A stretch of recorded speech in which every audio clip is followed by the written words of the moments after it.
Hello! Today we are going to talk about the difference between your ascendant and your sun sign. Believe it or not, people get these confused a lot.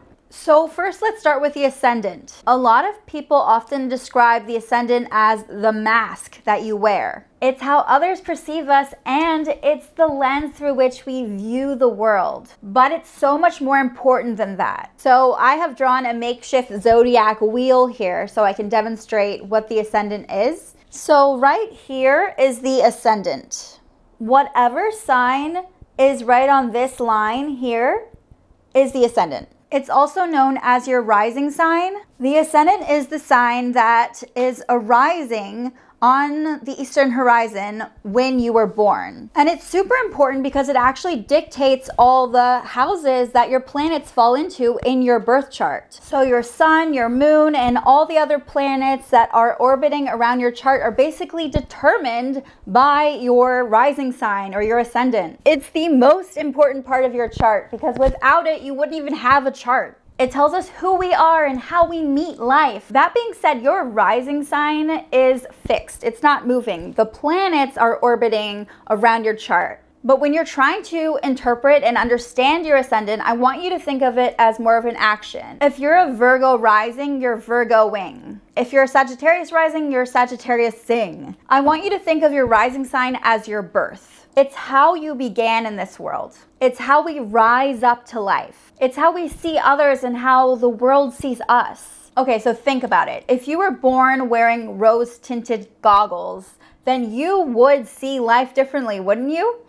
And wouldn't that change the way you go about life? You would definitely respond and approach situations very differently. And others might see you through that lens as well. So whatever your ascendant is, it colors how you exist in this world. Picture a door. How would you walk through it? An Aries rising is like, what are we waiting for?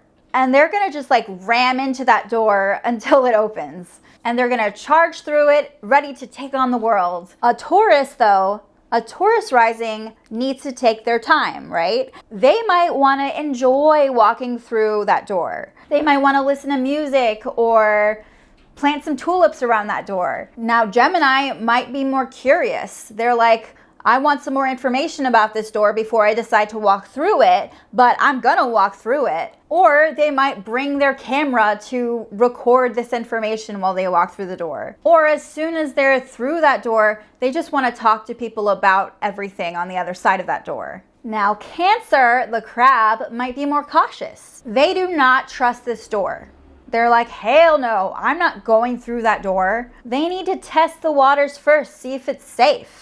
Now, Leo will want to make an entrance, right? They want to make an impression, an impact. They might announce it. They want to make sure people know that they're walking through that door. They might want to make it a really big deal. Other people are like, it's just a door. But they're like, no, this is my entrance, you know? Virgo might analyze the door. They might get in their head about it. But as soon as their loved one is freaking out on the other side, they will charge through and sacrifice themselves for that person. Now, Libra might treat that door objectively. It's not really about them, right? It's a means to an end.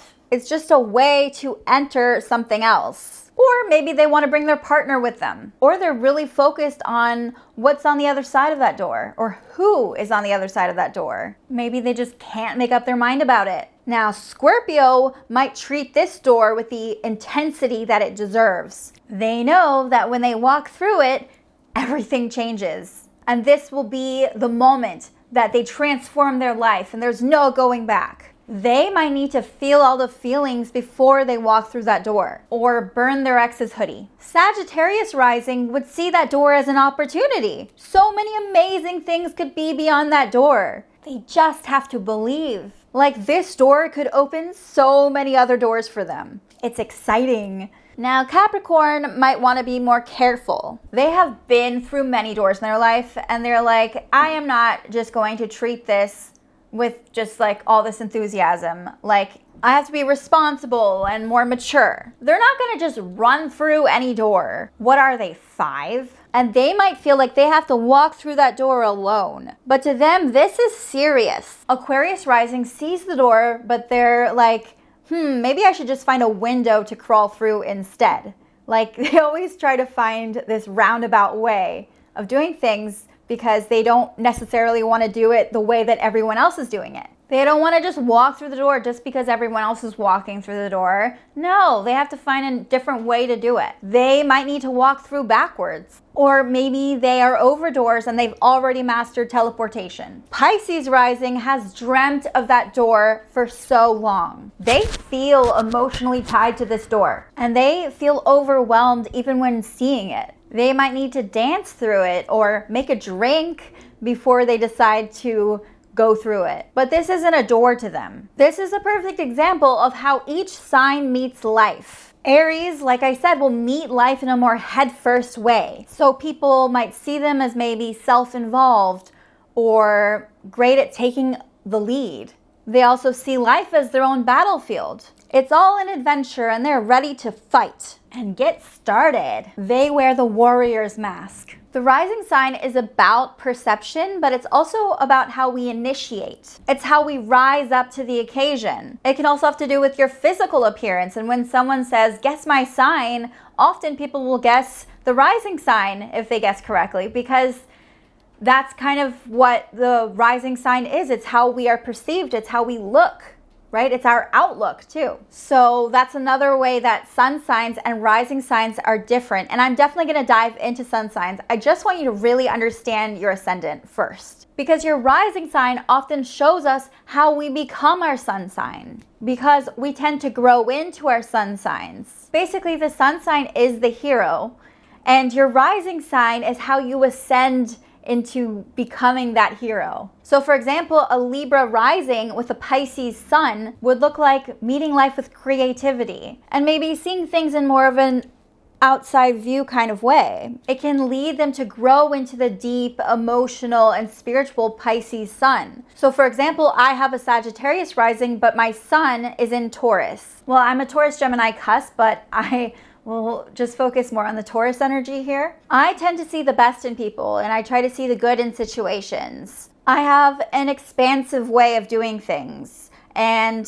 I like to explore and discuss different philosophies and learn. It's part of everything I do. I'm a traveler and a wanderer, and it ties deeply into my Taurus energy, the one that likes to get their hands dirty and feel things and doesn't like when things are way too complicated. Luckily, because of this combination in my chart, I don't tend to feel the shadow side of Taurus too often.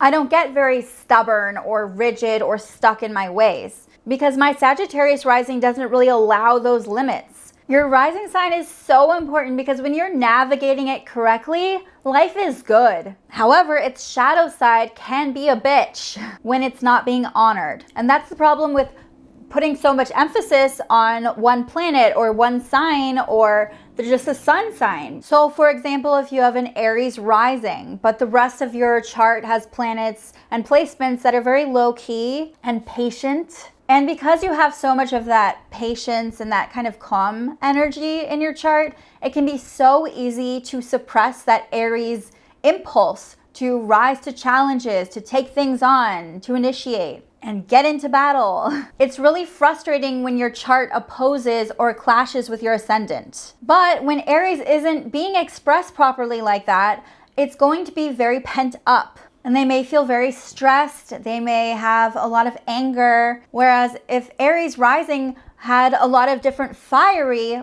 placements in their chart that was more energetically aligned with Aries, like things would go a lot smoother and it would be more aligned and easier to express. So you can start by looking at your sun and your ascendant and seeing what energies they both hold and whether they can kind of go together or not, or how well they go together or if they clash. Also, look for the ruler of your ascendant. So each zodiac sign is ruled by a planet. And wherever that planet is in your chart, it will tell you all about how your identity is formed and what areas of life have shaped you as a person. So personally, the first thing I do when I look at a natal chart is I look at your ascendant and then I look at the ruling planet, because that already tells me so much about how I need to proceed with reading the rest of the chart. So my ascendant, Sagittarius, is ruled by Jupiter. And in my chart, I didn't really plot it out here, but in my chart, it is in the 10th house in Libra. And that tells me a lot about myself. Those are really great placements. So whatever planet is ruling your ascendant will be your chart ruler. And this is really important, but I'll get into it some other time. I don't want to focus this video on your chart ruler because I could go on and on about them. All right, now on to your sun sign. Your sun sign is super overrated, to be honest. Most of us are aware of our sun sign. We know the basic zodiac signs, and those usually refer to our sun sign when we're talking about them. We're like, I'm a Pisces. You know, that's your sun sign, right? And you'll notice that people who are more into astrology will say, well, I'm a Pisces rising and a Libra moon and a Taurus sun. And that's how you know they're really into it. But most of us just know what our sun sign is. And it's really easy to get your chart. It's for free.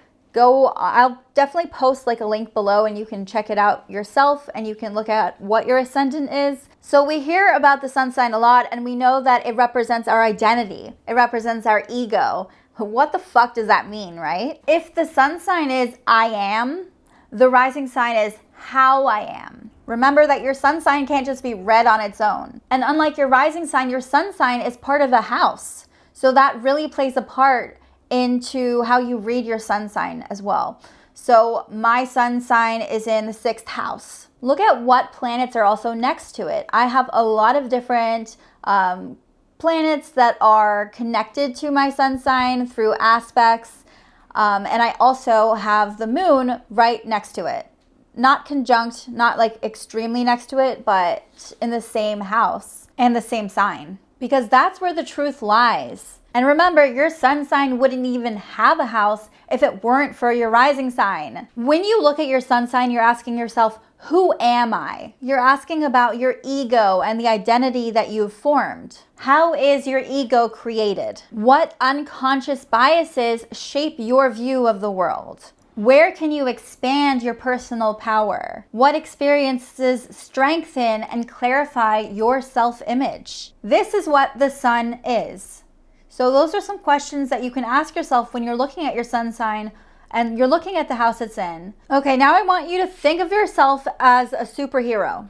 Your rising sign is Clark Kent and your sun sign is Superman. Clark Kent is still the same person as Superman, but he's wearing his disguise so he can be himself in the world and fit in and, make sense of things. He is Superman, but being Clark Kent allows him to get around. And that's what I mean by, the sun is your identity, and your rising sign is just, it's more than that. It's how we are perceived. It's how we form that identity. It's how we do things, Before Superman embraced the S, he grew up as Clark Kent.